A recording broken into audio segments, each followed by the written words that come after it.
Good morning. I will call the Cook County Board of Commissioners to order on this day, March 27th. Please rise for the pledge. I pledge allegiance to the flag of the United States of America and to the republic for which it stands, one nation, under God, indivisible, with liberty and justice for all.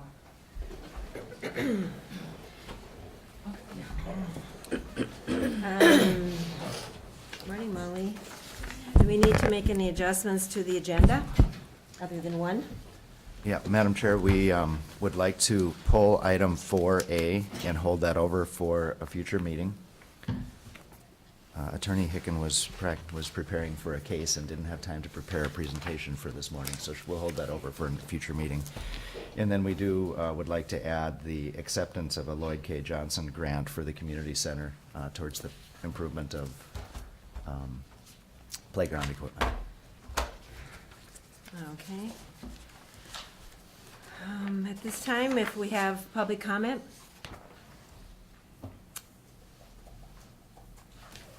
So Arvis will step forward and sign on the sheet, and we will. Good morning. We will hear you for the next 5 minutes, Arvis. Two things I'd like to talk to you about today. One is, and I use the paper as a lot of my reference, so right or wrong, here's where I get some of my information from. In looking at the bonding piece, I'm looking through the projects and I see a long list of things to be done, but I don't see any dollars attached to the Hovland Garage. And as you may have guessed, that's one of my little pets right now. I'm looking at, $800 to $1 million worth of something for a garage, and I don't see it listed here, so I'm wondering if there is an omission or if there is another funding source that you have in mind that isn't going to be part of the bonding. Secondly, the Lutzen expansion project. I find it interesting that the county is even considering going into partnership with a private business again. There are lots of private businesses around here, and I'm wondering if you're going to start down the road of supporting all of them.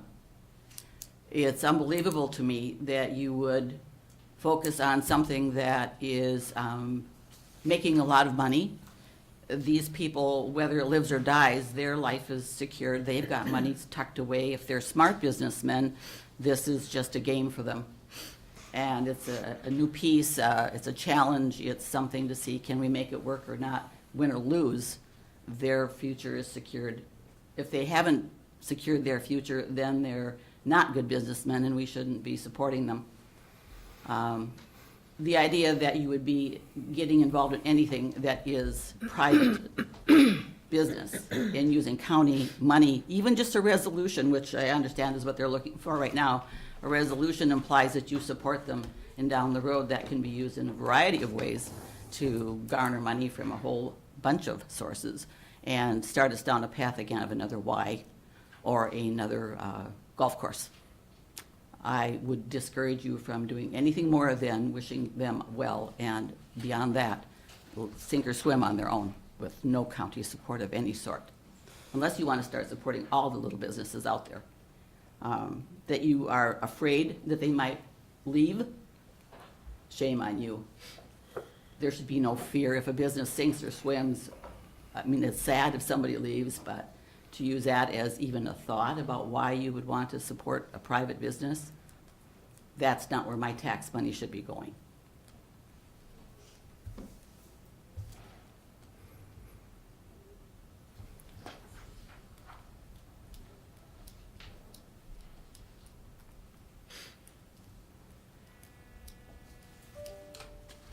Thanks, Arvis. Okay, would anyone like to pull anything from the consent agenda? If not, I will hear a motion to approve it. So moved. Do I hear a second? I'll second. Okay. All in favor? Aye. Madam Chair, could, Yeah. I think we need a motion on the amended agenda. Mm-hmm. Okay. And the amended part that we added, the Lloyd K. Johnson, Motion to support the agenda. okay? Do I hear a second? I'll second it. Okay, all in favor? Aye. Aye. Okay. So we're going to skip 4, 4A, Madam Chair. 4A, yeah, and go to 4B. If Molly is ready for that? Yes. Okay. One moment, let me just bring up the agenda here.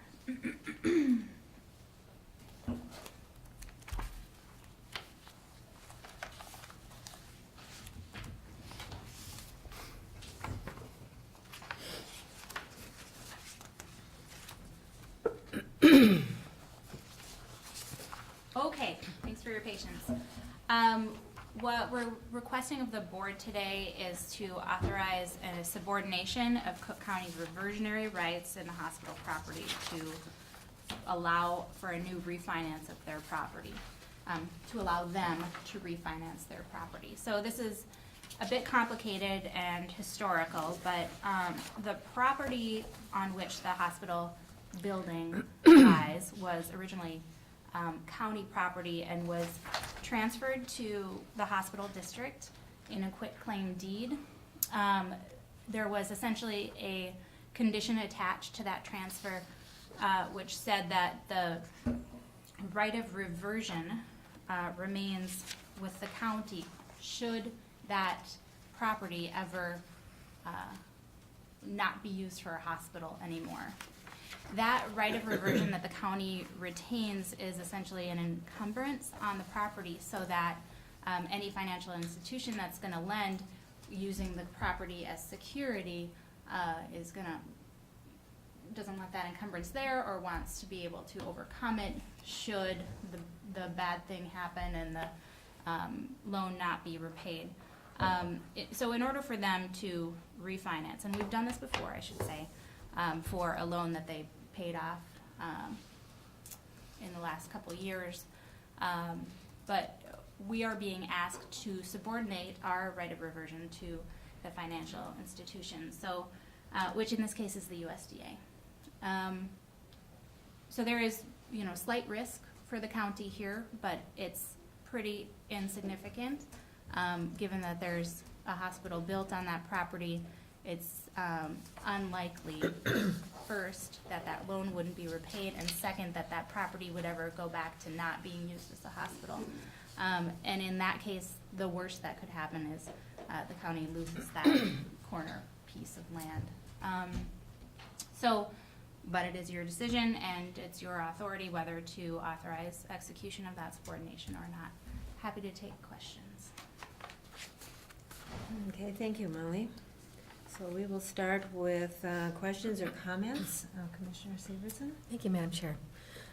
So Attorney Hicken, so I understand that, so this was done before, and Yes. then the reversion right was restored? Is that how it worked before? When the loan was paid When the off, loan was yeah. paid off? And so is that just the property that the hospital sits on, or does it include the property that the clinic is on as well? Oh, okay, let me take a look at the property description. It's all of that hospital district property, and,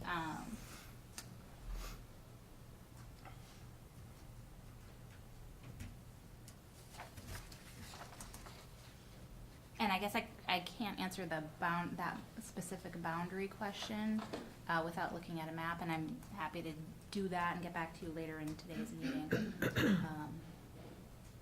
Unless you know, Jeff. I do not. I would assume it's both, because the land is not separated between those two entities. Okay. So okay. So it's a little bit more complicated than even just the hospital, if the clinic sits on that property as well. So it risks the clinic's hold on that property as well? Or the, I'm not sure. I need to look, I guess I can't answer Okay, that question okay. without knowing the boundary issue. Okay. Do you want me to look into that and we can address it later in the meeting? that would would be great. Okay. That would make me feel more comfortable. So by allowing this to happen, then they can refinance also, because they've paid off one loan? Right. Okay. Commissioner Bershon? No questions. No questions. No questions. Motion to table till later in the meeting? Support. Okay, all in favor of that? Right, thank So you. we'll wait for you a little bit later, Molly. Okay. Thank you. Thanks. Thank you. Our next item on our agenda is Todd Smith. Morning, Todd. Morning, Commissioners. Should have before you requests for 3 abatements. 2 of them are minor, they were clerical errors, most of these are clericals. An abatement for Dwayne Smith for a homestead that didn't get transferred until after they were printed, so fairly minor. The abatement for Tyler Smith, which was an adjoining property, this one, we came across the fact that they had been linked together, because back when he bought that property, somehow didn't get recorded properly, so those 2 properties were linked, which has a minor effect on, didn't really have any effect on taxes, but we separated them so they have their own. And the third one was fairly large. Somebody added a 0.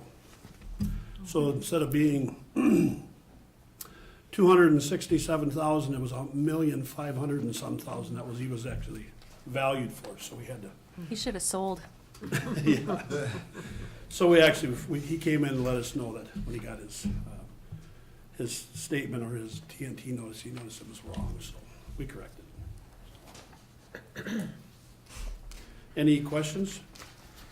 Okay, we'll start with Commissioner Deschamps.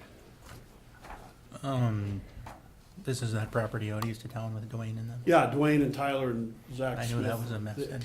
Right, it took them 3 years to finally get that property, and there was boundary line issues and problems, and for some reason, the back 2.5 acres was linked to Dwayne's.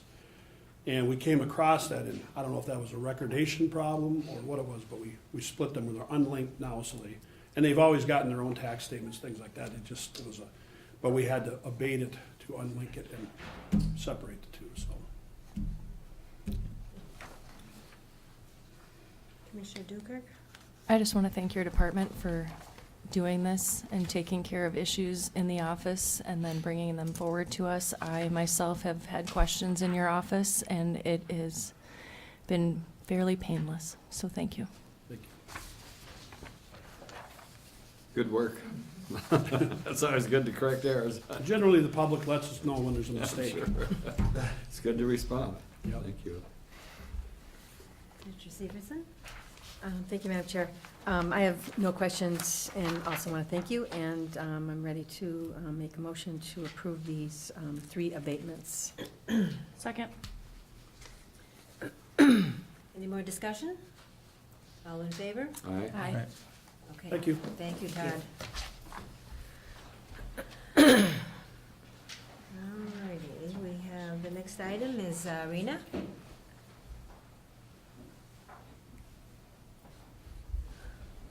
Hopefully Rowan is on his way. Okay.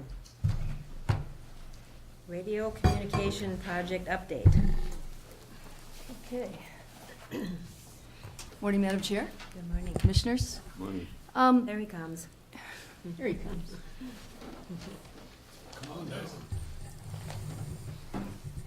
We all are a little ahead of the time schedule this morning, so. Okay, so just want to talk a little bit about why we're here and what we're trying to address by being here today. I've been talking a lot lately about the fact that we're trying to organize ourselves into a program with radio communication. And what do I mean by that? I mean, basically, it's a way of looking at all of our projects and our operations in a way that we get benefit that we wouldn't get by managing those things separately. So by looking at what our operational needs are and what our opportunities are, the way we manage our projects and what revenue we can get and how we spend that revenue. So looking at the whole picture together. A significant part of that program planning between Rowan and myself is spent discussing communication. We talk all the time about who do we need to communicate with, who will be impacted by this, what's the best way to inform them. Spend a lot of time, thinking about that and trying to act on that as well. One of our significant ways that we communicate, our key stakeholder group, is a group called the 911 Communication Group Committee. That's a group that is set up by the board, and it includes a couple of commissioners. It also includes our public safety representation. The sheriff is there, emergency management, representation of the various stakeholders that use radios, like volunteer fire departments, emergency ambulance drivers, those sorts of people. We meet quarterly, and the main purpose of that meeting, we have two purposes really, is we give them an update on things that impact them and what's coming on projects. And we also, from time to time, they will make a recommendation about something that's pending out there for us to bring back to the board. Some of you may recall, a few years ago, they made a recommendation to the board about height of towers when we were building a couple new towers. So we think that we're trying to cover our bases pretty well, but clearly in this last discussion of towers up on the Gunflint Trail, we hear that the criticism that people feel like we weren't out front enough and we weren't talking about some of these projects and including them. So one of the ways we're going to try and address that is we're going to be in here quarterly from this point on. So the next meeting right after we meet with the 911 committee, we will come in here and give you the same update. On projects, on operations, we'll give you a summary. You won't get the hour-and-a-half version. You'll get a little higher-level version. But it'll give you an opportunity to ask questions, and then I would ask that if any of you see something that requires more communication to your specific constituents or in general, it's a public meeting or you want to you have follow-up questions, I would just ask you to contact us. We're happy to do that anytime. And that would go obviously for the administrator and for communications as well. So that's what we're doing today. We're starting that out. Just a little bit of level setting about the program vision. And I just want to say that our primary purpose is to support public safety. That's why we have towers. That's why they were built. And so we have an operational responsibility, I think, to maintain that infrastructure, those towers, intentionally manage them and we're trying to intentionally manage them to make sure that we have a minimum impact on our environment and on our view shed, but a maximum value in terms of services that we can provide, both to public safety and ones to the citizens as well. That's our stated vision, and we, I think, are trying very hard to do that. We are accomplishing that through co-location wherever possible. We talked at length at the Committee of the Whole about the revisions to the tower ordinance, and we're going to really try to make this work better so that co-location on these towers, which are largely empty, will happen, and that there's a minimum need to build more towers in Cook County as a result of that. It's our stated goal. So speaking of that, one of the first things I would give you an update on is the tower ordinance process itself. Our department has been working with Land Services. We have a revised version of that. It's currently been going under legal review. County Attorney Hicken is in the process of reviewing it. Someone from AMC, one of their attorneys, has reviewed it. We want to make sure that what we've put in there is actually defensible and makes sense. So that review is going on right now. We expect that it'll go up for public review sometime in mid-April, and then it'll come before the Planning Commission, if everything goes all right, for their May meeting for hopefully approval, and we can go with there. So I'm not going to go into a lot of detail about that because I did it before, and I'm happy to answer any questions about it again if you have them. So there's that. I have one more update before I turn it over to Rowan. One thing that has occupied my brain and some of my time for the last 4 years since I've been here is the issue of 911 redundancy and the problems we have when we have CenturyLink going down. We've been working with the state on that problem for 4 years. And last fall, finally, picked up some steam.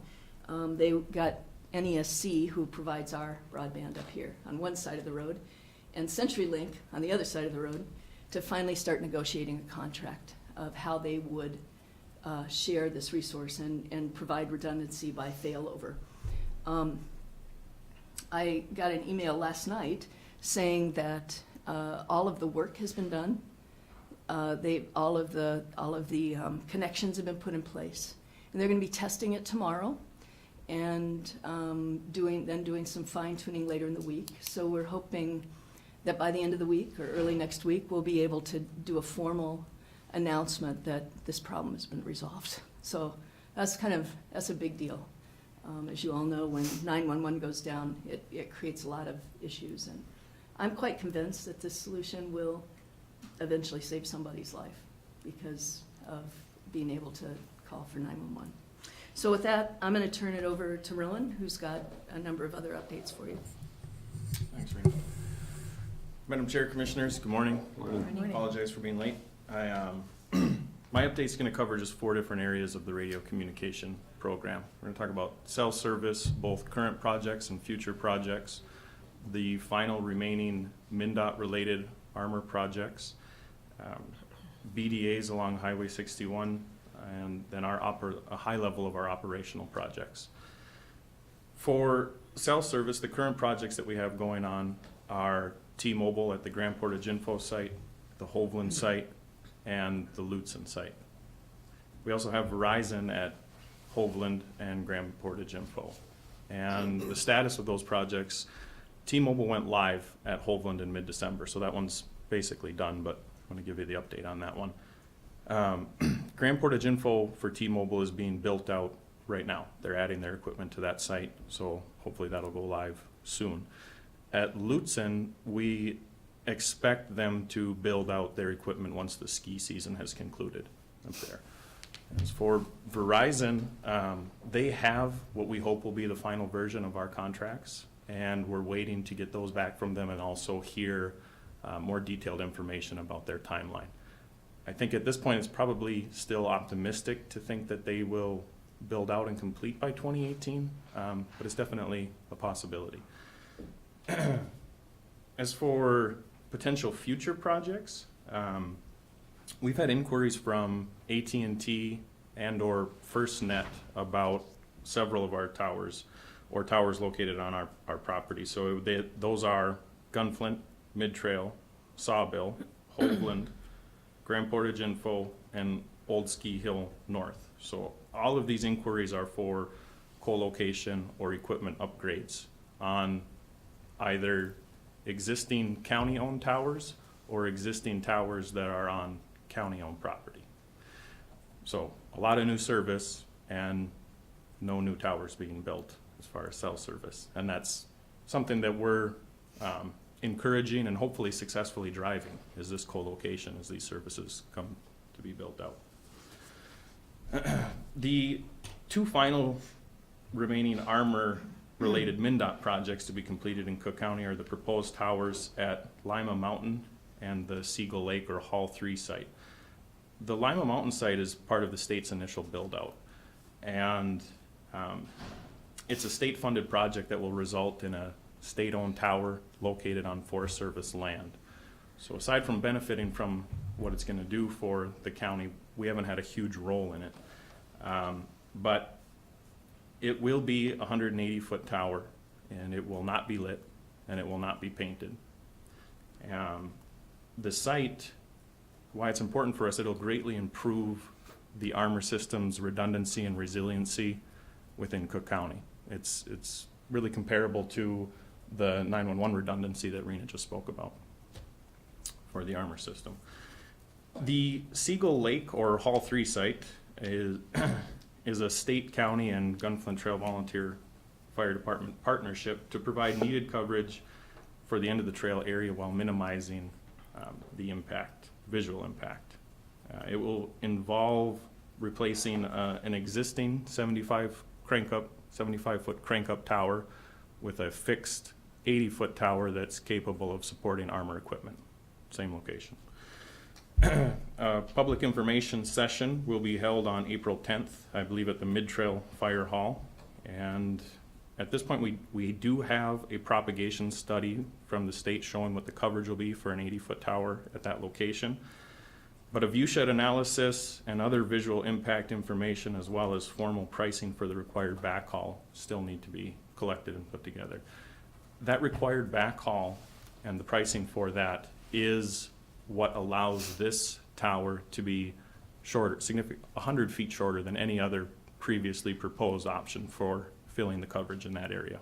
So it's by far the lowest impact solution that has ever been talked about. And I've said it in other meetings before, but this project was being talked about, or different types of projects as to how to fill the coverage in that area have been being talked about since before I started with the county, and I started in 2012. The BDAs are focused along 3 areas of concern for armor coverage along Highway 61 in the Colville, Hovland, and Tofty-Schroeder areas. The areas of concern are beyond the scope of what the state is going to build out for the armor system, and that's part of why we're looking at alternatives. So what we've done so far is we've had some site assessments completed to confirm that BDAs will work, that it's a feasible solution. And we're still gathering data on exact location and support structure requirements, what we need to put it and where. And what we know on those at this point is that they are feasible. They would work to improve the coverage in those areas. They would likely require 3 small towers, and that they are expensive, but there is grant funding available for them. So it's really early in it, but we wanted to get that information out there because it is a solution that we're talking about in the 911 Communications Committee as to how to address these issues that our first responders and public safety personnel have repeatedly told us about these areas. So that's the BDAs. And then at a real high level, our operational projects are centered around contracts for both existing and new tenants, equipment, building, and site maintenance, tower inspections, structural analysis, and any maintenance that may stem from those inspections or analysis. It's becoming a lot to track for just 2 people, and the way that we're handling that now at Rena's recommendation, which is, it's a great tool, is we're incorporating all of that into, and it's being tracked and scheduled through an operational calendar. So it includes everything from, the biannual light inspections that we need to have, the inspections for towers that are not lit every 3 years, that is part of the recommendation from the TIA 222 standard, as well as contract renewals, helping track when annual escalators go up, what the price should be to make sure we're collecting the revenue that we're supposed to on these lease agreements. And all of that type of stuff is now being tracked through an operational calendar. And it's a great tool. So with that, that'll conclude my update, and I think we'll stand for any questions unless Pat or Rena have anything to add. Okay, very good, thank you. And especially that you'll be coming back quarterly, that'll be great. Absolutely. It's in the operational calendar, so we'll remember. I was gonna say, make sure it's on your calendar.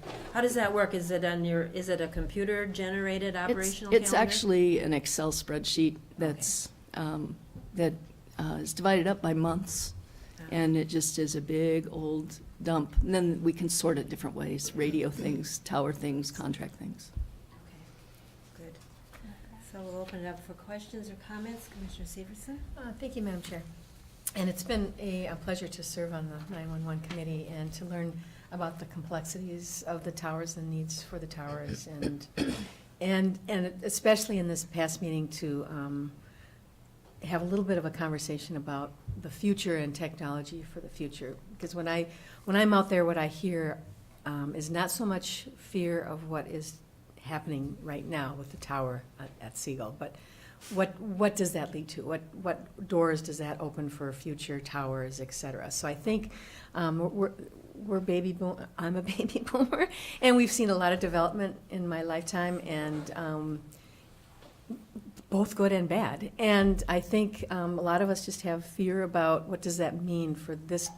Does this tower open the door to bigger, better towers? And I think we had a great conversation about that at that meeting, but if you could just talk a little bit about that, about what's coming down the pike technologically speaking, and maybe you don't know what I'm talking about, but. Well, I think What's the world coming? what you're worried about is that more and more things will be on our towers, and so we'll have to have more towers.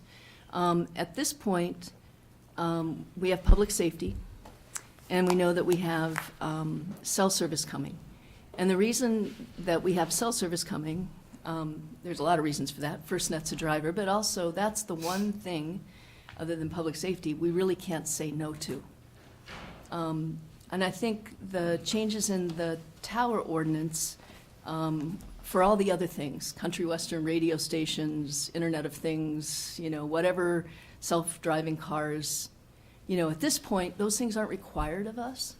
And those things can be looked at, and we can turn them down on our towers if we want to. Or if it's a tower request that's outside of our tower districts, it's subject to public comment. And the people in those districts that live around there can say, no, we don't want this service. And then the Planning Commission and yourselves would be able to say whether that comes or not. So I think we are, with the changes in the tower ordinance, have a way to control that development. And we've put those decisions and points in there that can allow us to say, is that something we want here or not? Cell service doesn't fall in that category because the FCC said local governments can't turn it away. So that's where we're at with that. But in terms of all kinds of other things that can be on towers, at least at this point, we still have some ability to control that as a local government.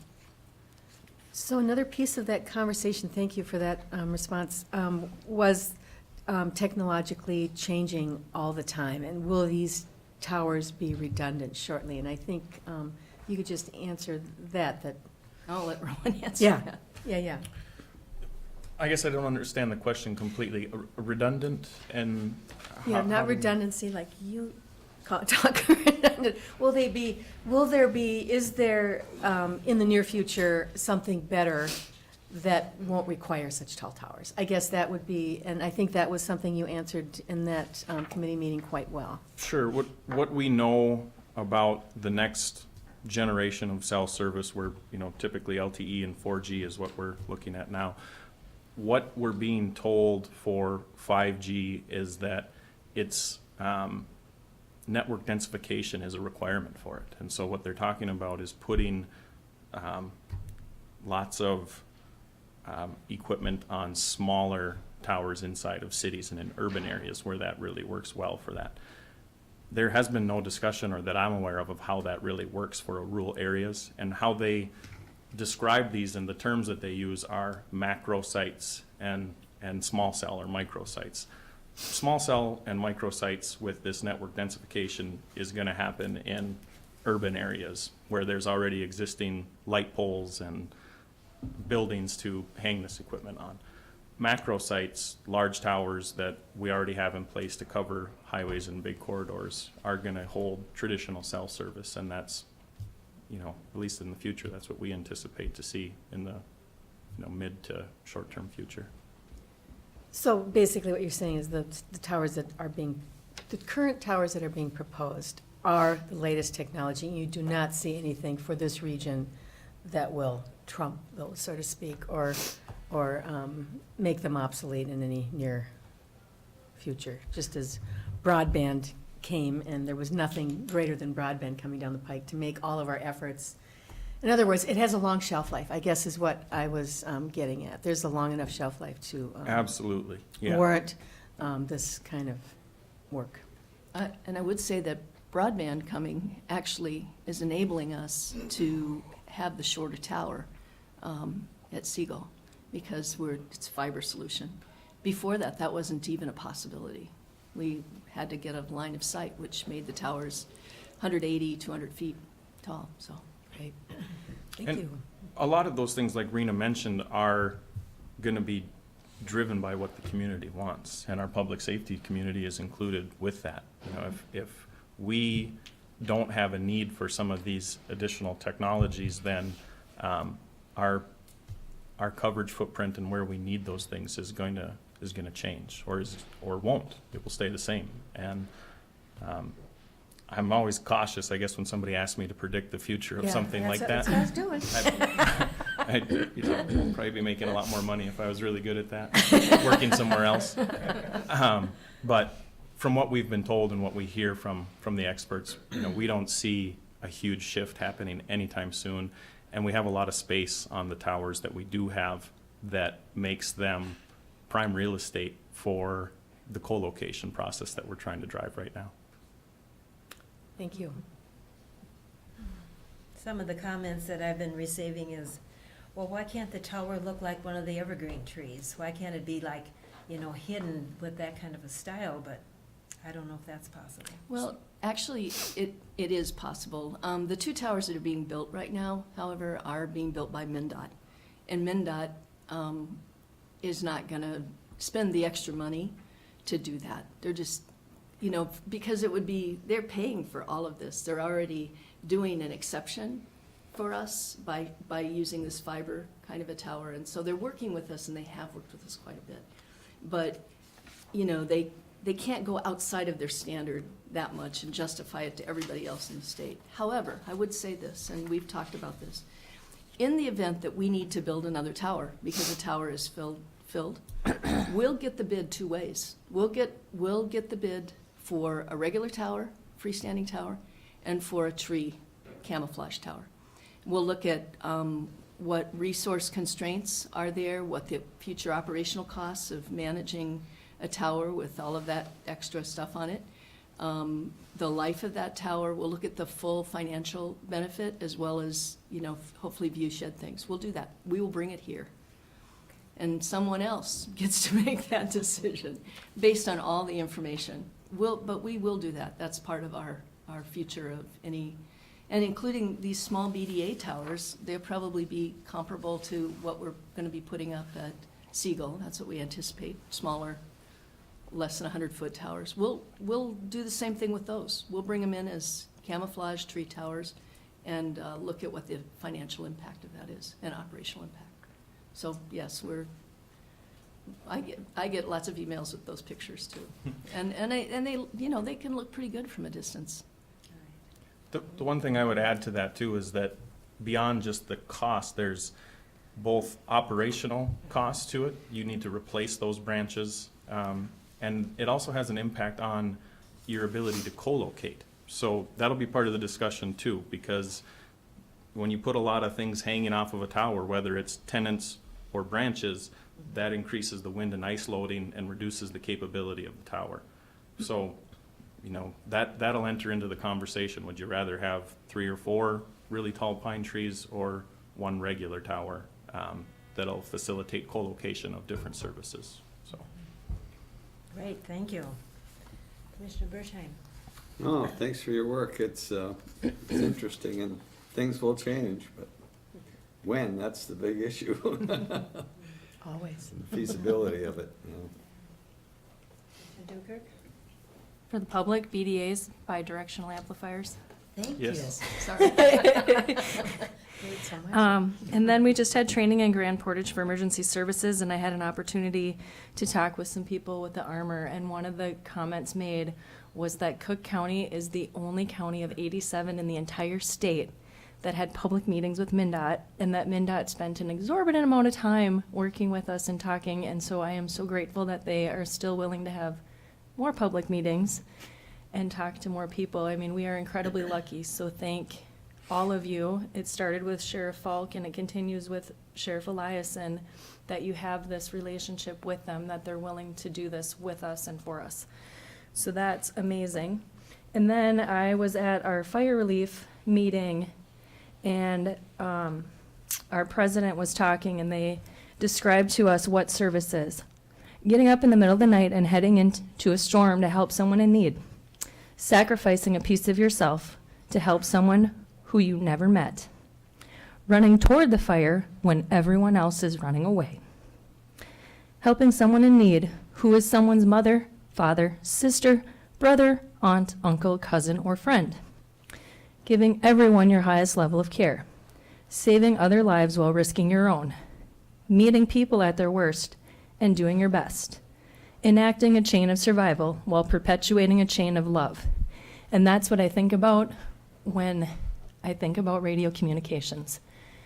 My service people running towards the danger need to be able to talk to each other so that they too can come out and go home to their families. So thank you. Thank you. I'm done. Are you sure? No, but I'm going to say I'm done. Well, I'm glad to hear that the 911 is finally gonna be fixed. I think that's a huge thing. Having the manholes in the middle of the night isn't a very exciting thing to do. And then, have we got down to what our costs are gonna be on the tower for people? Has that In been, terms of rates, yeah, you know, we're still working on it. We know what our operational costs are. We have a pretty good handle on that. You know, the cell service companies pay a certain amount that we're pretty comfortable with, and they kind of come, we suggest a price, kind of a going rate up here. Generally speaking, they don't negotiate it. They just say, okay. So those cell providers will, I think, over time, over the next few years, if they come at the rate we think they will with FirstNet, I think meet our operational needs pretty well. So when we look at other organizations that are on there, we can take them individually and look at whether we want to charge them or how much we want to charge them. There are a lot of public safety kinds of things on our towers, like DNR and Forest Service and other organizations, Border Patrol. I think the main thing we're looking at now is we want to make sure we have a contractual relationship with all of them, so that everybody understands their roles and responsibilities, that they have liability, an understanding of liability if their equipment damages someone else's equipment. If we're paying for their electricity, we probably will try to at least write in some share where they reimburse the county for their share of the electricity. I don't know, we're kind of wandering through this. We've dealt on a few contracts that you've seen with private businesses up here, small businesses and organizations. And certainly we don't charge them the same thing that we charge, you know, AT&T or T-Mobile. It's a very different way that we do that. So I don't know if we'll ever get to a standard rate, but I think we understand what the value is and what the market value is too. So, and I don't know if that answers your question. It's pretty hard to come up with a rate. The value of being on Hovland Tower versus being over Grand Marais, how do you weigh that? On Flint Trail's $1 million. Just so you know, just starting. $1 million? One other thing I would add to that too is I think, like Rena mentioned, that it depends on the location. It also depends on the service and what service they're providing and how valuable that service is either to the community or public safety. I think WTIP and ham radio, the local ham club, fit into that as a good example. They're not capable of paying the rate that we would charge a cell company to be on our tower. But they provide a service that the community values, wants to see and have, so we work to make sure that something is where we meet in the middle. It's a compromise where we're gonna ensure that we meet our operational cost model and that we can maintain the infrastructure that they're using, that they're locating on, but also that we're not pricing them out from even being able to be on the tower. I do have one question when you were talking about cell service in Grand Portage and then T-Mobile. Is that in Lutsen? T-Mobile is at Hoveland, Lutzen, and Grand Portage, or will be shortly. All of them, okay. Yeah. Thank you. Bobby didn't finish his baton. And what happened to KQDS? They were bought out. Okay. So Red Rock Broadcasting was the former owner of that. They sold to Midwest Communications, who we signed an agreement with. The tower is still there, but Midwest Communications turned around and sold it to a small company called Aurora Broadcasting. And it was part of a larger purchase of 3 total towers in our region, and they are working to get operational. So there will be a radio station, an FM radio station again. I don't know about the content, and I don't know about the timeline. Okay, any other comments, questions? Thanks so much. Thank you for your coming time. and giving us an update, and we'll look forward to another one later on. Thank you. Madam Chair, Attorney Hicken does have an answer to the question related to the boundaries. Then we will go right there.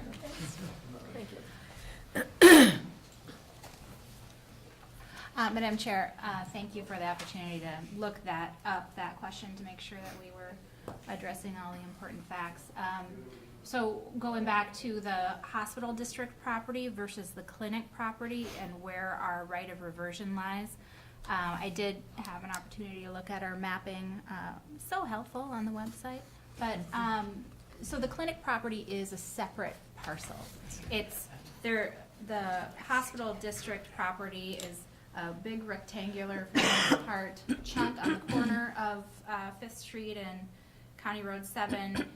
The clinic parcel is defined very specifically by the boundaries of the clinic building, even though, you know, essentially it's the same building. I don't know if you can see there. This is the hospital district property is this large rectangle. Oh, okay. The clinic is this little Okay. oddly shaped parcel in between, or Okay, in the middle, inside, inside it. Okay. essentially. Interesting. So the the property that's securing this loan that the hospital district is getting, and the property that has that encumbrance of our right of reversion excludes the clinic property. So they're not at risk at all. Okay, awesome. Thank you. Thank you. Okay. Any other comments or questions about this? Anyone ready to entertain a motion? Yes. Motion to authorize execution of subordination of Cook County's revisionary rights in hospital property to allow for new refinance of property in favor of the hospital. Support. Any other discussion? All in favor? Aye. Aye.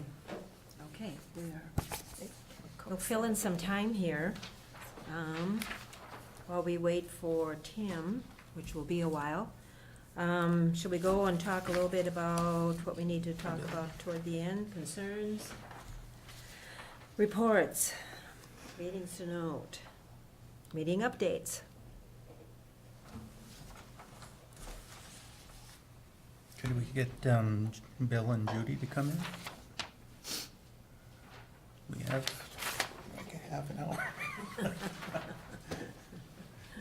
Tim usually pops in. Somebody, yeah, we could have an email sent to them. Not all the commissioners were able to make it last night, so if anyone that was there want to update on That how would be the great. That would be an update. bluffs went. That was a great turnout.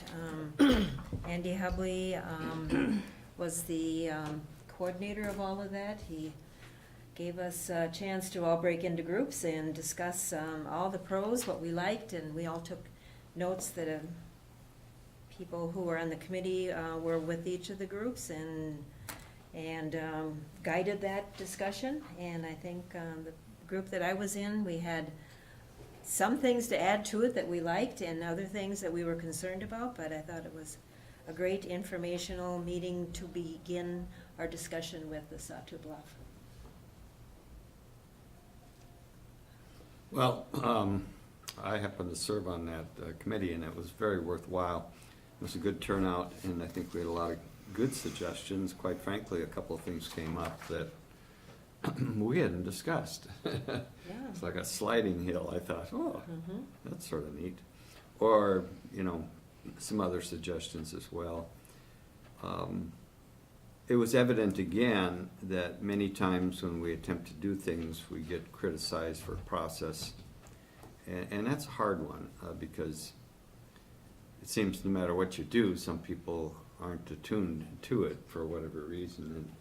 But we still, I think, cannot overkill in informing people about opportunities to express their concerns and so forth. And this is a classic example where there were a lot of opportunities there, but maybe it just wasn't that known about the process going from, the Trails Commission, Parks Commission, then going to the steering committee, which was formed.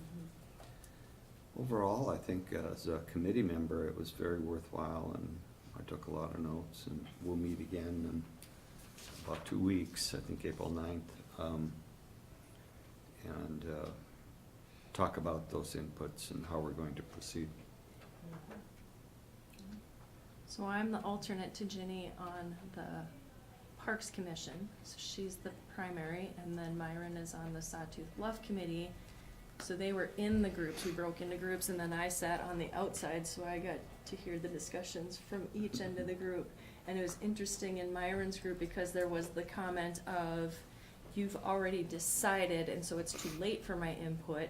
And then directly across from that person was the comment of, you have not presented enough information for me to tell you how I feel about this project. So when you talk about the process and how we get there, it's really hard in any group to figure out how to make that communication to the public and how you reach each person. And so it was interesting from that standpoint, but I felt that the whole group and all the people that were together, there's like almost 50 people there last night, was done really well, and it wasn't confusing, and it wasn't a battle, and the questions that were asked to get the information from the public were nicely asked.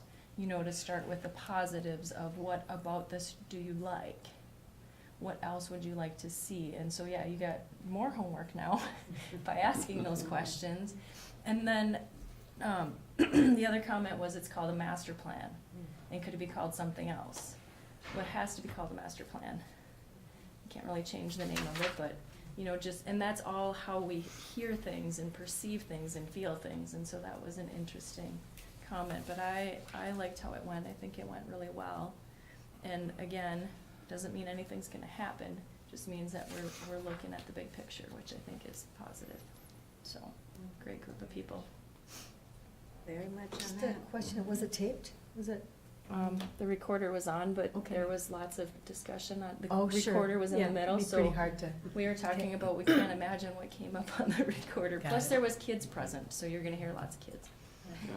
Madam Chair, I should mention too that I think, it came out last night, it's still a consideration is not to do anything. But when you do nothing, you have to look at those consequences and what impact that has on our future too. So I think that did come up, that by just doing nothing could end up in the future something that no one wants, because I think we as commissioners and the city councilors and mayor, have pretty good intentions, but you never know about the future, who gets elected. If the interest would be just to develop all that. And so we have this opportunity. I would like to just mention that when opportunities come along, sometimes we've got to look at them. And it doesn't mean we're going to do them, but especially when it comes to financing.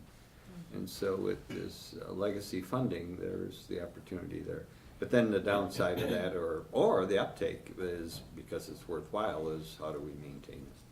And that was the other comment, was that that some of them liked that this protected it. So it kind of set the stage for the future, rather than doing nothing. Like, do this, but then do nothing after you secure it, which is an option. Okay, thank you. And I see Tim is here, so we'll move to his proposal. Thank you. Good morning. What we have in front of you is an amendment to the buffer ordinance. If you recall back last year, the state gave us an option to go ahead and either adopt the administration and enforcement of the buffer program themselves, or the state was going to do it. this board went ahead and opted to opt into the buffer program, mostly because it really isn't changing much of what we're doing. This buffer program, again, to put it into context, is really more impactful to those counties that have a lot of agriculture areas and a official ditch system with a ditch authority. We have been already regulating and administering buffers in our county over the last several decades by virtue of our shoreland program, shoreland management program through the DNR. And so the administration of the buffer program really doesn't change much to what we're doing. When we passed the ordinance back late last year, one of the provisions had inadvertently been left out of that, and this is the provision that's before you. The state on their first review hadn't picked it up either. It is a provision that whether we enforce it or the state enforce it, it is part of the law. So it is a mandated portion of the buffer program. Basically, it just states that there is no existing nonconformities, that there is no grandfathering in of damage to the buffer in that area, the shoreland areas that we have. But we, as I indicated, we've been regulating the shoreland areas in that buffer, which is what we consider to be the shore impact zone, basically 50 feet from the shoreline out. And so that really isn't much of an impact as far as we go. Generally, what we do when we see that is we'll see it when we get a variance in, if there's been a lot of damage within that shore impact zone area. And we're running through a variance or a conditional use permit, or so we'll basically just add the conditions on there that the applicant or property owner has to consult with the soil and water district to get a revegetation plan in place and revegetate and stabilize any of the banks that have been in there. And that's been a part of what we've been doing for many years now. So basically, in order to keep the funding going and have us in compliance with the state as far as the program goes, this is the amendment that we have to do. We held the public hearing a few weeks back, and we didn't have any comment whatsoever from the public, whether in writing or in person. And we had some minimal discussion, basically a clarification as to what I'm providing to you here is the same kind of clarification. And the Planning Commission went ahead and voted unanimously to recommend adopting the amendment to the buffer ordinance. Okay, thank you. So we will open up for questions or comments. Commissioner Deschamps? Yeah, I think you said before, this is something we were already enforcing anyways. That's correct. No questions? Thank you, Madam Chair. No questions, and I would be willing to move that we accept the recommendation of the Planning Commission to adopt the proposed amendment to the buffer ordinance as presented. Support. Any other discussion? All in favor? Aye. Aye. Thank you, Tim. Okay, thank you. Thanks for bringing the snow.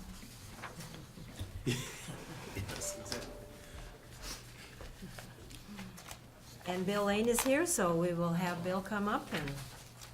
I assume this is for the CUP? We're moving fast Like here. something else? Anything else you'd like to talk about? No, the conditional use permit is, good morning, by Good the morning. way. This is a conditional use permit request, which was heard by the Planning Commission on March 14th. Gail Brett is the property owner, and her property is on the intersection of Mink Ranch Road and Turnagain Trail in Lutsen.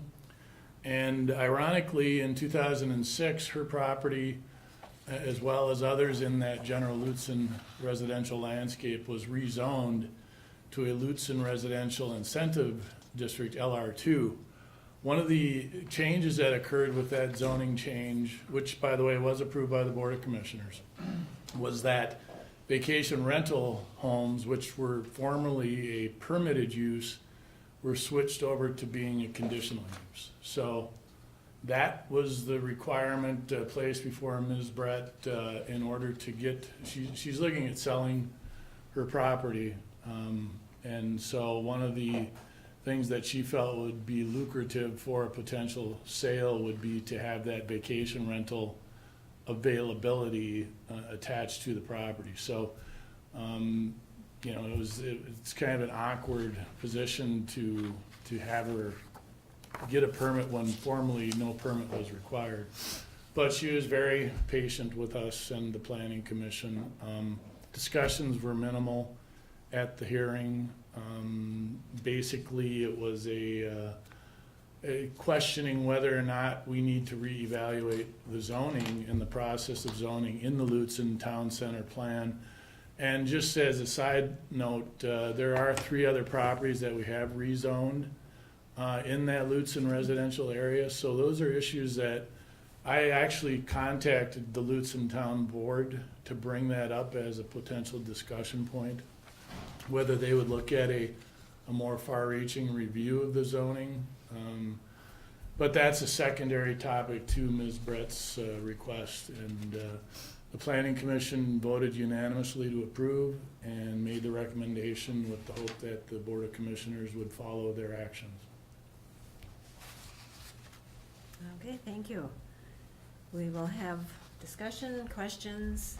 Mr. Severson? Thank you, Madam Chair. I agree that she should be allowed to do vacation rental. So I'm just curious, do you remember the reasoning that for making it a conditional use permit versus for changing that? Commissioner Severson, there, I've looked at Yeah. every document, and that was before my time. Not that that's an excuse, but it's an issue that obviously, I don't know if it was scrutinized as much. I think there is a big intent to have this generalized plan for development and that sort of thing, but it really was something that it doesn't have details as to the justification for that move, that change of zoning. Okay, looks like Tim might have something to offer that question. Yes, thank you, Some Madam reasons. Chair, Commissioner Severson. That was a part of the whole Lutzen Town sub-area planning. There was a consultant in that went ahead and led that process, so there are notes, but that is with the consultant in that timeframe that they did that. That particular zoning was a specific request from Lutzen that we put that zoning in place. We did have those discussions with them, that the fact that, you know, the rest of the county and the residential zone districts that type of use is a permitted use but they wanted to have that as a conditional use in that zone district. So it was purely by the request of the Lutzen Township itself. Thank you. Thank you. Mr. Bershine? Well, I certainly would support the recommendation from the Planning Commission. But I have a question, and it's a thought, and I don't want to imply anything here at all. But for me as a commissioner, I would sort of welcome the opportunity to have a discussion about the whole topic of vacation rentals.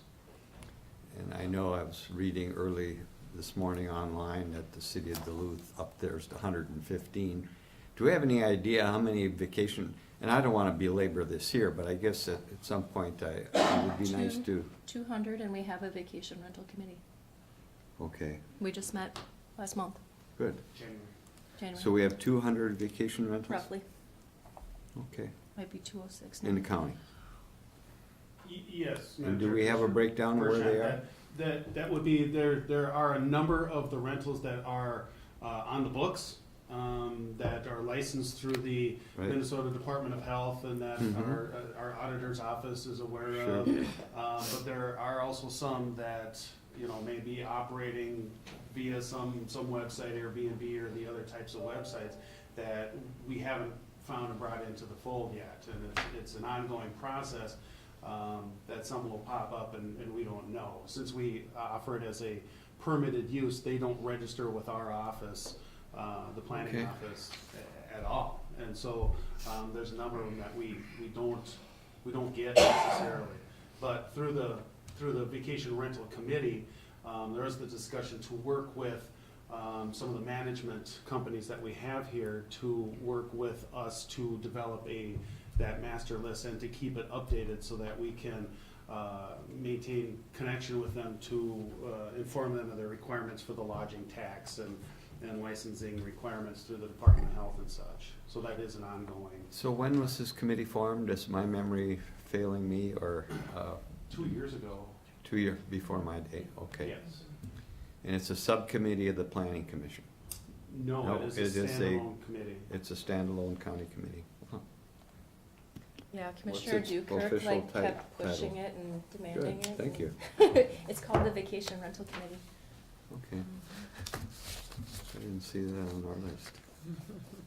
Well, it's very appropriate, and thanks. Yeah. She's annoying sometimes. She doesn't have anything to say either. I'm good. Motion to approve. Support? Any more discussion? Otherwise, all in favor? Aye. Thank you. Might be a good idea to have a little update on the vacation rental committee sometime in the next few months, just for awareness, and I think there are more coming on board, as I kind of understand that in the West End, so, and maybe even to kind of know how are they dispersed in the county, so. And, Madam Chair, I bring that up because maybe I should be more aware, which I admit. But also I get a lot of questions from constituents on it being in Grand Marais, and so it would be good if we could get an update and learn more about it. Okay. It'd be kind of helpful if you had specific questions. Okay. And do you meet like every 3 months, or? We meet as necessary, so Necessary, if there seems to be a large concern or a question, or if there's an assumed increase in whether or not, and we often go over again and again whether or not the county can enforce any type of vacation rental ordinances. And so, we do not have another meeting scheduled, but Tim, do you want to update a little bit?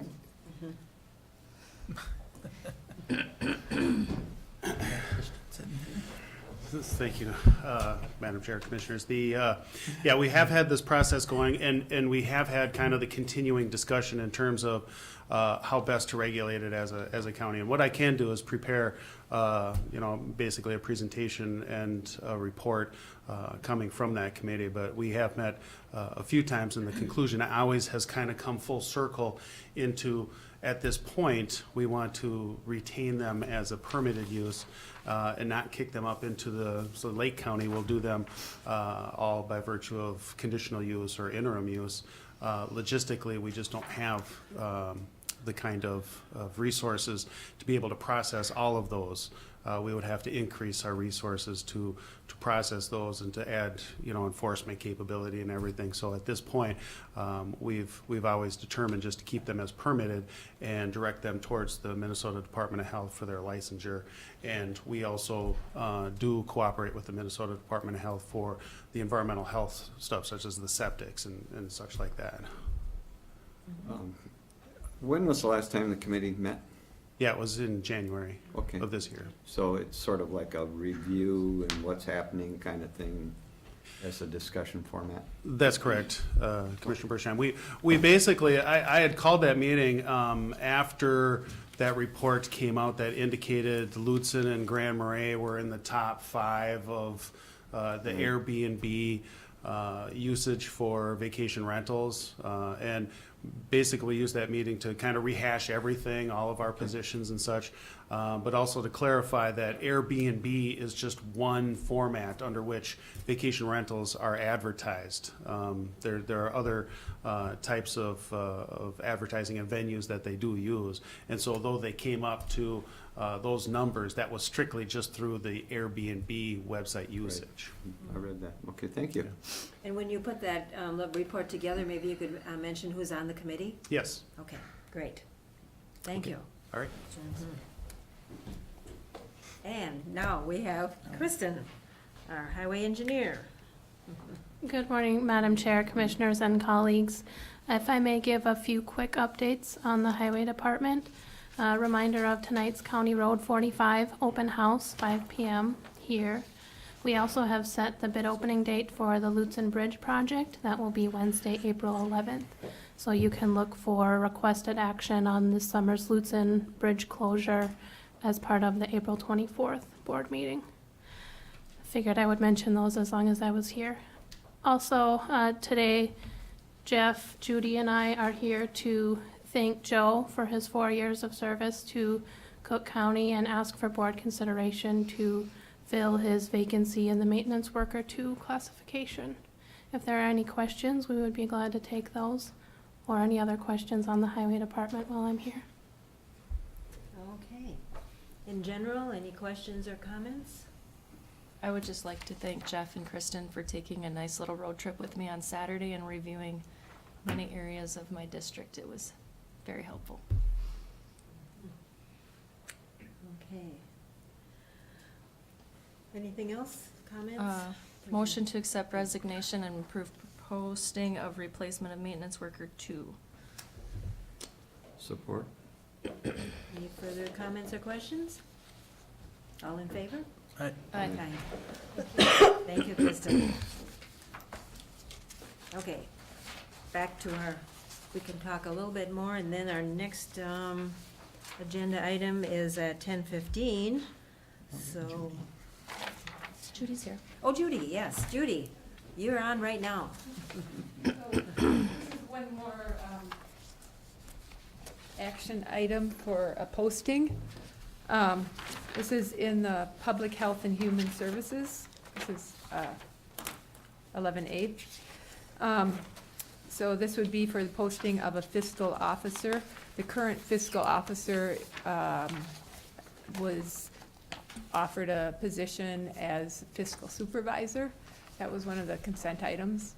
And so assuming that's approved, then the fiscal officer position would be open, and we're asking to post that position. Okay, any questions, comments, concerns? So Motion to approve. And do I hear a second? Support. I guess my question is, so then now will that person need to be replaced, or is this an outside appointment? We probably will hire from outside for this. We do have a pool of applicants that applied for the fiscal supervisor position, and we're intending to invite them to reapply for the fiscal officer position. Okay, any other discussion? Then we will, we've had a second, and all in favor? Aye. Aye. Thank you. All right, thank you.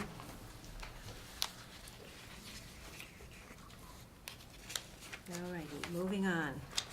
Then we'll have a break. Any other meetings to note, updates, concerns, reports? Anything? Madam Chair, did you want to do the administrator update now or before the break? Or I'm after just the going to break? cover any of this. If we have nothing here to update, other than, you know, we have meetings that we're all going to be at various times going on into April. We won't have another board meeting until the 10th, but we have public information on the 9th, and we have this evening, so I just want to make sure that's all covered. And I will do WTIP a little bit later this morning, so we can move on to administrator update. Thank you, Madam Chair. The first thing that I would do is ask us to go back and consider the Lloyd K. Johnson grant agreement. Because when we add something to the agenda, we have to take action on it separate. This would have been a consent item had I received it before the agenda went out Thursday. But the first thing I would do is ask the board to accept this grant from Lloyd K. Johnson. You had materials this morning.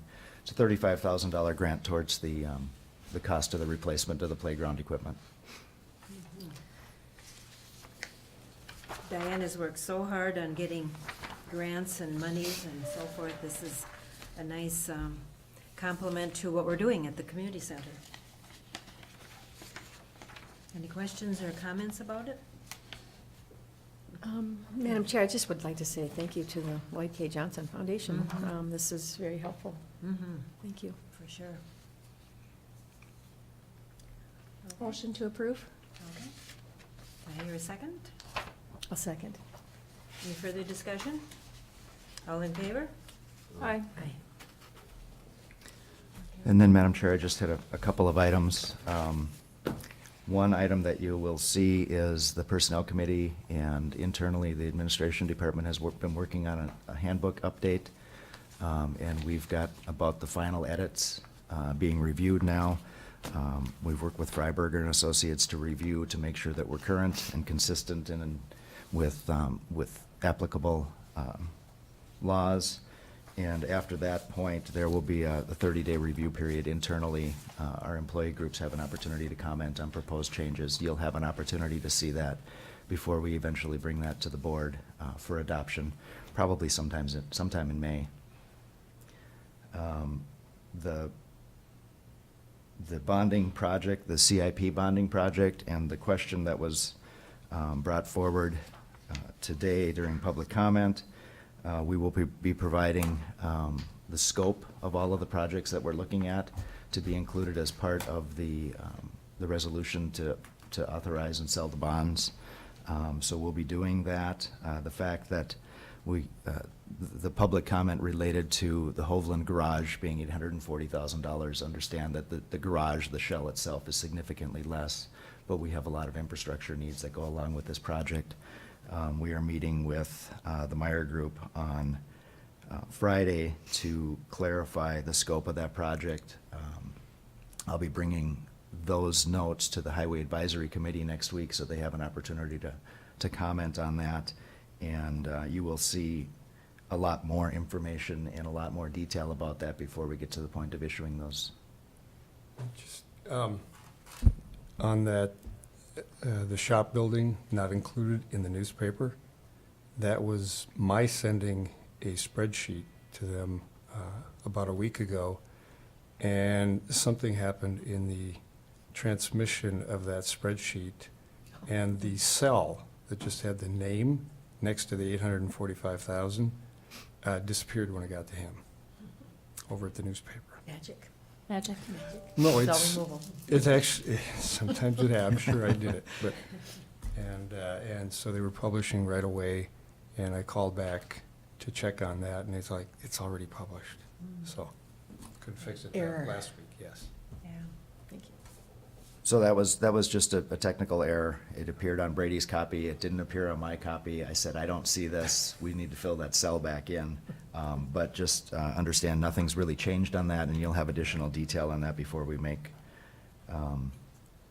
comment on that. And then, again, going back to public comment this morning, I really did want to address the Lutsen project and the assumption that this was a partnership between the county and Lutsen Mountains. And in no way, shape, or form are we looking at providing public financial support for that project. And I think it's very important that we say that. And the Charles Skinner coming and presenting to us was talking about making sure that the board was aware of their application and potentially coming to us at some point in the future to ask for a resolution in support of their application to the Forest Service. And there is no financial request coming with this. And I just wanted to make sure that we said that.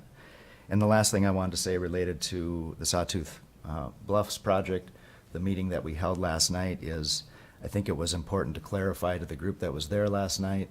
We talked about the master plan being a term that we were using related to this, but all of this process is related to the Greater Minnesota Parks and Trails funds that are available. So they specify a process whereby local units of government in Greater Minnesota have the opportunity to access some legacy funds that were previously not available for these purposes. So we had gone through about an 18-month planning process with the Parks and Trails Committee. One of the results of that was to establish Parks and Trails Commission and for us to identify some staff as a resource for that commission. We've hired Lisa Kerr to provide that position. And one of the other major projects, or one of the goals of that commission, was to provide access to the natural resources that we have and to protect the environment within which we're operating. So this proposal for the Sawtooth Bluff project is along all of those guidelines to protect the resources, to develop access in a responsible way to those resources. And the master plan is required by Greater Minnesota Parks and Trails as something we would have in place before we're able to apply for funding through the legacy funds in the Greater Minnesota Parks and Trails. So it's important to understand that process within its scope, and it's not something that just happened overnight. It's something that's been happening for a number of years, and it's a necessary plan. I made the analogy last night. It's very similar to the process we went through when we authorized the transportation sales tax. We provided an exhaustive list of possible projects that we would fund through that source, and that doesn't mean that we're going to fund all of them or any of them. That just means they're eligible for that type of funding. And this master planning process with Sawtooth Bluff is very similar. Anything identified in that plan could be considered for future funding through that legacy, those legacy dollars. So I just wanted to make sure that we understood that. That is all I have, unless anyone has questions for me.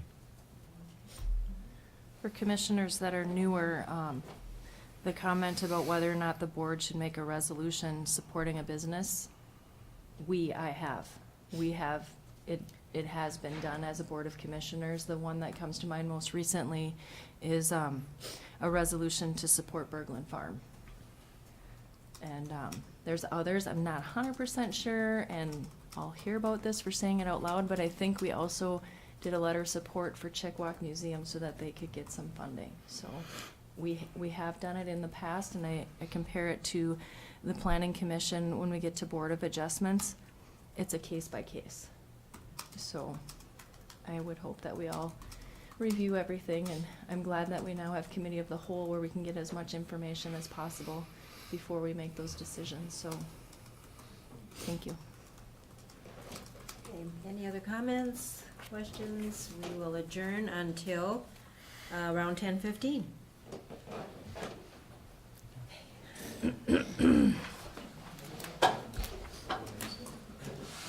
Awesome. Good timing.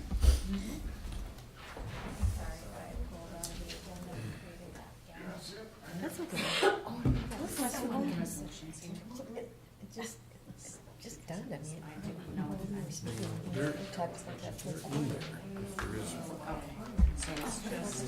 that what you're talking about? No, I'm talking about pulling out my little, I was gonna say something. Oh, about that. draft Oh, yes. Create space. No, I. Oh, no, that's, yeah. It just occurred to me. Yeah. But I try not to, I prefer not to have. Yeah, I would prefer to like call you. Get this question, but it's just like- It does. Yeah. Oh, look at you two at the table. Nice and cozy. Sharing a mic. So official.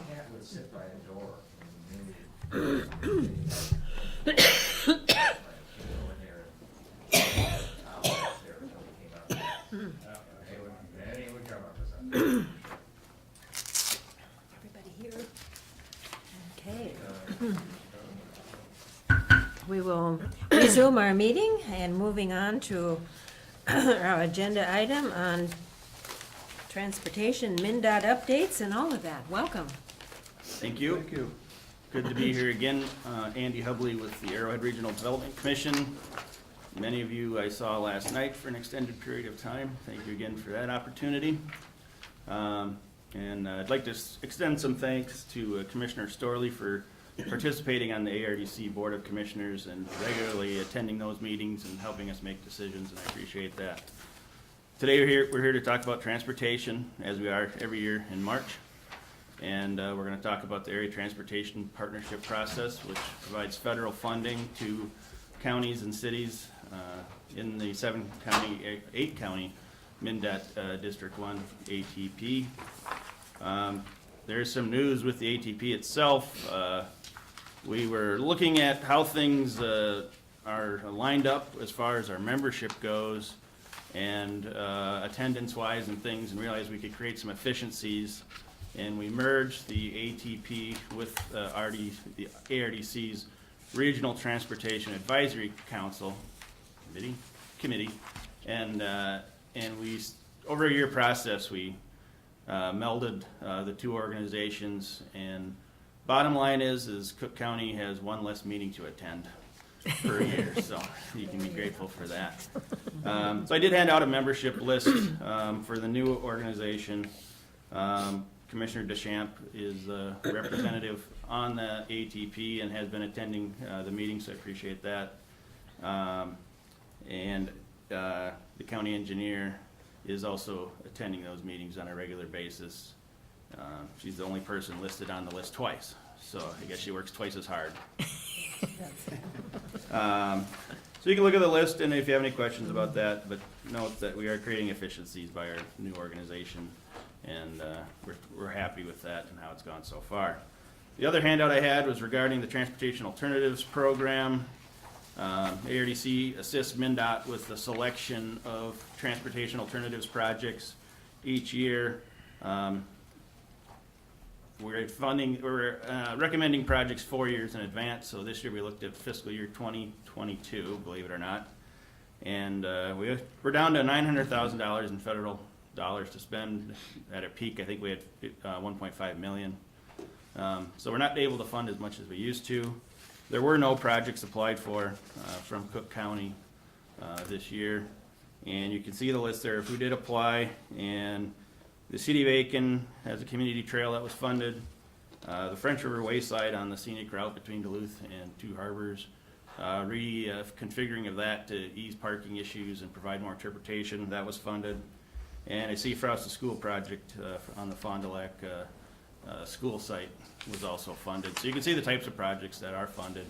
The City of Grand Marais was funded a very large project 2 or 3 years ago that you are very well aware of on Highway 61. So Cook County's done very well in this program, but new applications are always encouraged. And ARDC helps the applicants go through the process, which includes a letter of intent and an application. And it should be noted that any city or township under 5,000 people has to have the county board sponsorship to apply. So the county board should be aware that somebody might come to them and say, will you please sponsor our project? And the counties have always done that. Yes, it is the county taking somewhat of a responsible position with that project, but it's certainly not held to anything. And we appreciate the county board's support when those smaller communities do have a project in mind. I think that's where I'll end my comments. Does anybody have any questions regarding the ATP structure or transportation alternatives? Comments, questions? I would just like to thank Commissioner Storley because when you were on the township, you were also part of this. So to carry that forward with all of your years of experience is very helpful for all of us, so thank you. Thank you. All right, I'll turn it over to John. Well, good morning. Again, my name's John McDonald. I am the District State Aid Engineer for MnDOT up here. So again, it's good to be here in front of you today. I had a number of handouts I passed out, and some of the things were included in your board packet. Might be a double up on some of the things. First thing I'd like to talk about is the Northeast Area ATP, or Area Transportation Partnership. This is 7 pages. I won't go through it page by page, but just try to hit some highlights. Andy's covered a number of the things here that I'll touch on. First page, this has District 1 assets and some of both Andy and my contact information at the bottom, should you have any questions about anything that's covered here today. Pages 2 and 3 talk about the ATP and the board membership, and I want to echo what Andy talked about. I think combining the RTAC and the ATP is a good thing. Make the ATP more responsive for changes. And like you say, 4 meetings a year instead of 5 is always a good thing. So, pages 4 and 5 talk about some of the funding sources and the funding and how projects go from conception to get into the ATIP and then into the STIP. We've got more acronyms than Carter has pills, it seems like. But, so we've Holy got, cow, what, before my time even. Page 6 covers the ATP process and what the timeline that we use to get projects into the STIP. And page 7 is the most interesting page, is what talks about funding and how much money we've got to spend. Like Andy said, we solicit projects out 4 years ahead. That in order to get permits, get everything designed, it takes 4 years in order to get that get projects funded and get them into the STIP. The middle two columns show the MnDOT federal and state funds that are planned to be spent in 2022. District 1 total at the bottom is just over $93.5 million that MnDOT plans to spend in District 1 in 2022 on a variety of projects. On the right two columns show the local share of federal funds in the district. I'd like to highlight the far right columns, the rural federal funds. Those are the funds that Cook County is eligible for.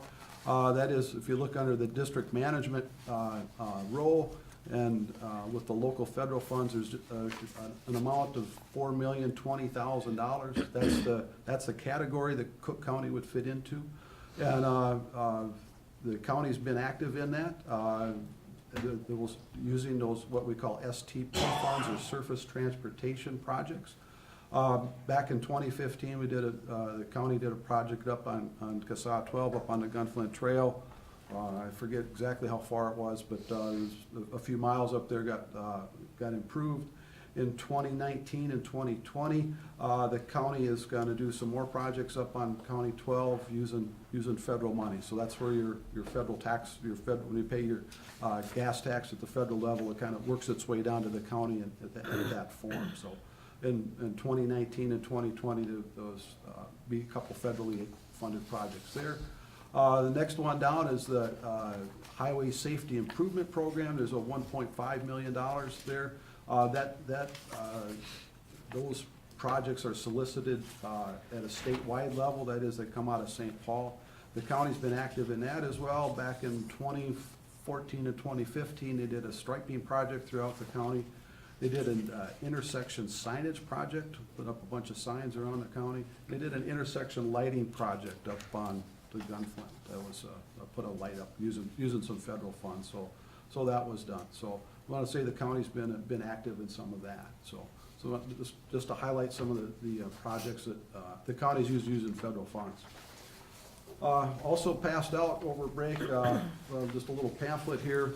I'd like to draw your attention to the inside of that. There's a point you to some websites. The 2018 construction program, the District 1 fact sheet. What I really want to hit on is MnMap. If you take a look at that, that shows our 10-year capital highway investment plan, and it's pretty neat. It'll show you all the projects we've got listed for the next 10 years. Like I said, we run under a 4-year funding cycle, but there's a 10-year planning cycle that they go through, so you can get an idea of what MnDOT has in store for the next 10 years. So, and also some District 1 contacts on there. So, yeah, if you go on to MnMap, you'll see that there's quite a bit of work scheduled for Trunk Highway 61 throughout the county. I know there've been some folks have been up here meeting with folks at Grand Marais about the work to be done on Trunk Highway 61. There's also, just to highlight, there's a new bridge scheduled up at the international border in 2023. So be aware of that. So some other projects as well. So before I get into other projects that the district has in 2018, I'd like to highlight a couple of accomplishments that were done in 2017. If you go around the district, they built 4 roundabouts on the district, one each in Chisholm, Moose Lake, Hibbing, and on the south side of Aiken. So not that the roundabouts are going to be everywhere, but at a good spot, at the right place, they're definitely a safety feature that can be used. So I want to highlight those. If you go to Virginia on Trunk Highway 53, the big bridge is complete and open to the traveling public. We're very proud of that. That seemed to work out pretty well. It's one of the tallest bridges in the state of Minnesota. Some work being done also on Trunk Highway 169 by Taconite, and also we've got a big project on Eagles Nest between Tower and Ely. So there's some other work being done there as well. In 2018, the district has over $100 million worth of work scheduled in the district.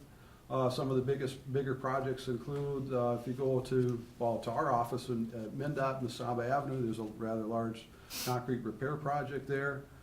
Trunk Highway 1 by Isabella, both north and south of there, will be getting a mill and overlay to make that road a little smoother. Trunk Highway 38 north of Grand Rapids, there's an $8.1 million project to improve that roadway. The biggest project, though, in the district this year we want to highlight is the concrete repair job on the interstate down by Pine City. We're trying to tell everybody, if you're going to the cities this summer, expect delays. It's a 7-mile-long concrete rehabilitation project. It's going to take all summer, probably starting in the middle of May. There'll be the traffic will be head-to-head. That is, we'll move all the traffic over to one side, run them head-to-head. While we work on the other side and flop it over. It's going to be delays. We're telling people check mn511.com. That's the website for traffic information. Check that out. Travel at different times if you can. We know Friday afternoon or Friday night and Sunday afternoon are going to be very crowded. Take alternative routes if you can. There'll be no signed detour. That is, we're not going to tell people to go around, but so tell people to take alternative routes if you can. So it's going to be a mess, and we're trying to get that word out as much as we can. So if you've got friends coming up or from the cities, or if you're headed down that way, please be aware of that. So you might have heard about there's a funding gap throughout the state of Minnesota in regards to transportation. And to that end, the legislature and the governor last year passed a Corridors of Commerce project where they set aside $400 million for projects to be submitted by the general public. Those projects, none of them have been selected yet. We're looking at they roughly have $200 million in the metro area, $200 million for outstate Minnesota. So we'll wait and see what those projects get selected. They're being got a whole scoring criteria, and we'll see what happens with those. There are, like I mentioned, the funding gap. We've got a number of rather large projects in the district we need to be concerned with. First one is, I'm sure you've heard of the Twin Ports Interchange, or the Can of Worms project down in the city of Duluth. There's a real issue with trying to get freight mobility out of the Port of Duluth. If there's a oversized or overweight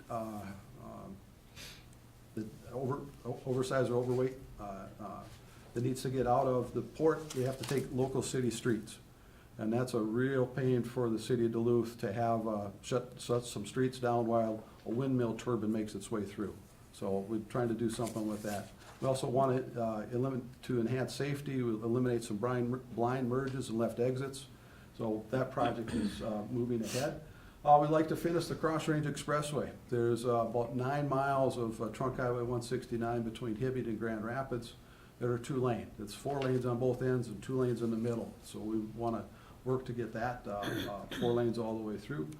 And the big project that we've got on the horizon is replacement of the Blotnick Bridge between Duluth and Superior. That's going to be several $100 million, and just as I mentioned, we have $100 million for the entire district this year, and we've got a $500 million project coming. So we need to work to see what we can do and how we're going to get those projects funded.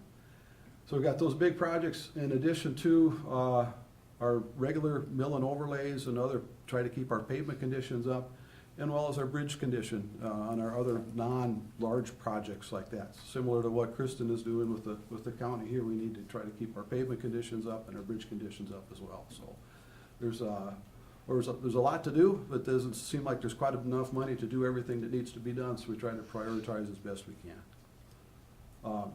With that, I guess I'd stand for any questions about the MnDOT projects. I know I do have a few words to talk about bridge replacements, if I'd like to touch on that a little bit.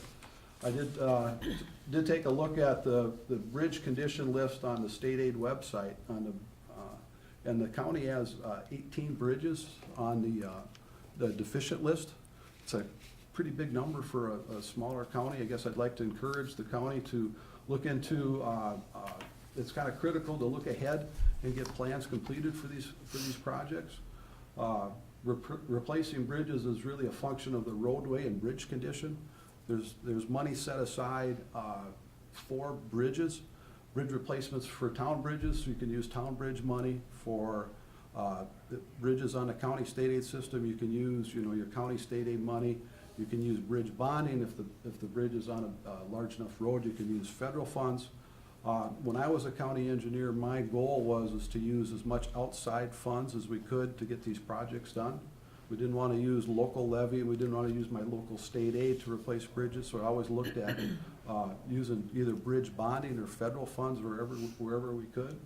And in order to get those projects on the waiting list, on the bridge bonding waiting list, they need to be done, the engineering needs to be done, plans need to be developed and approved to be put on this waiting list. So, and right now, the bridge bonding waiting list, there's several tens of millions of dollars on there. So I'd encourage you to be looking ahead at that, and I know we'll work with Kristen on that. I know she's talked about that, working ahead to try to get some of those bridges on the waiting list to get the plans approved. You have to hire an engineer to get that stuff done. So I'd encourage the county to at least think about that. Some food for thought for you as you're moving ahead. So it's important, like I say, important to invest in engineering and develop the plans. So anyway, just wanted to bring that forward to you. So I'd stand for any questions that anyone from the board has. Okay, let's open it up for comments, questions, concerns. Commissioner Deschamps. On our membership list, can we, Grand Portage doesn't have nobody on there? Yeah, you should be nominating, Grand Portage should nominate someone to attend those meetings. Appoint or whatever? Yep. Okay, because if you're 4 years out. What's that? Said if the projects are 4 years out already, Yep. so. Yeah, I'll probably send a letter. Okay, should I talk to Russell or? Yeah, talk to Russell. Okay. One other thing I did pass out was the Minnesota Towards Zero Death. I'd like to invite everybody to the Towards Zero Death regional workshop to be held this year. It's going to be down in Grand Rapids. I think the price is right, you get a free dinner out of it, so it's, but anyway, I think the TZD is real important, I guess, as community leaders. It'd be nice to have some other elected representatives down there, so. Okay, we'll work on that. I know it's in Grand Rapids, it's not handy for you, but it's, I want to throw that out there. Candy for me. I used to live there. And Holly comes to us, so we're a little spoiled. We do know for future, if you want to do these with Holly, we have this beautiful, brand-new renovated lodge and casino. You could schedule it there. Oh, sure.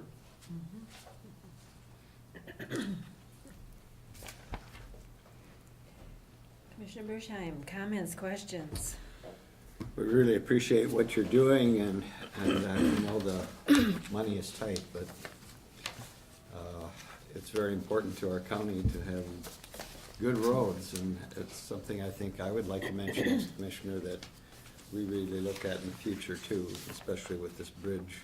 I know I drive over a deficient bridge every time I go to my lake place and see it over time. It's a challenge. It's hard to drive when you're praying the whole time. Yeah. Keeps the riff And I canoe under it all the time, and I see what's underneath and the footings. Cause for concern. But thanks for all you do, and we appreciate it. Commissioner Severson? Thank you, Madam Chair, and thank you for the presentation. It's always good to hear from you and get focused on transportation. But I did just want to mention that probably one of the most important roads that you talked about is that 7-mile stretch at Pine City. And because we are extremely dependent on those people coming north. So I'm sure that our visit Cook County will prepare some kind of a way to talk about it, but I'm always careful when we talk about any kind of delays in traffic to people to not freak them out. But the important thing is that there are often, I mean, it's Minnesota, all road work has to happen in the summer, and there are always delays. That's part of traveling north, right? I mean, there are always construction, and we're going to keep up with our roads. There always will be construction on our roads. So I just want to always remind people to talk about it with, it's a way of life, and it's not cause for freaking out and not traveling. That's the issue I just wanted to, and if we can somehow communicate a good detour, which would help you and help us and make that journey more pleasant for people, it would be, I'm sure we'll be working on that. But Sure. thank you for your presentation.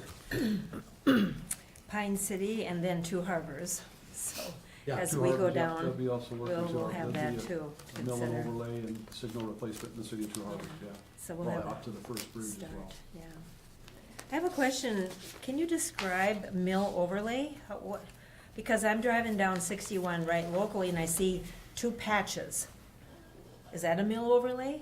No, a mill and overlay would be where they come in with a milling machine and would take off Oh, a couple inches of the existing bituminous surfacing and then place another fresh 2 inches over the top of that. okay. So what do you call these two patches then? I think those are, Patches? there was, call that wheel tracking, where Oh.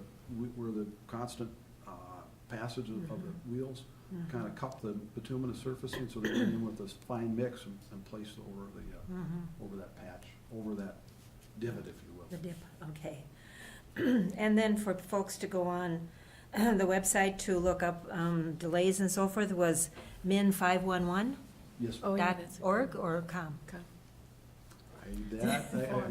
I would ask Google, I guess. Okay, yeah, just, yeah, Yeah, then 511. 511, and then it should follow what. Okay, what either you- way, yeah. okay, Yeah, All we're right. encouraging everyone to check that out for right, all kinds of. That's Yeah. awesome. yeah. You can download the Okay. app and it will talk to you while you're driving, so you're not looking at your phone, and it will tell you. Oh, well, okay. Yes. Oh, that'll help. All the machines talking to you. You know, I see construction as an opportunity to slow down and review your life as you're driving. But a Yeah. good suggestion is instead of construction ahead, a sign you could add is last bathroom before construction ahead. There you go.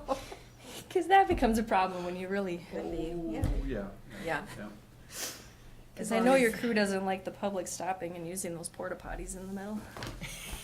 As long as the wayside rests are open too. Don't close those down. I don't know if there's a rest area in the construction zone this time or not. Yeah, I don't remember on It's after. Offhand. that. Well, thanks so much for coming and Yeah. refreshing our memory on all the good things you've done and Yeah. the things we need to work on. Okay, and I'd just like to say, I'm glad that the county's finally got an engineer employed.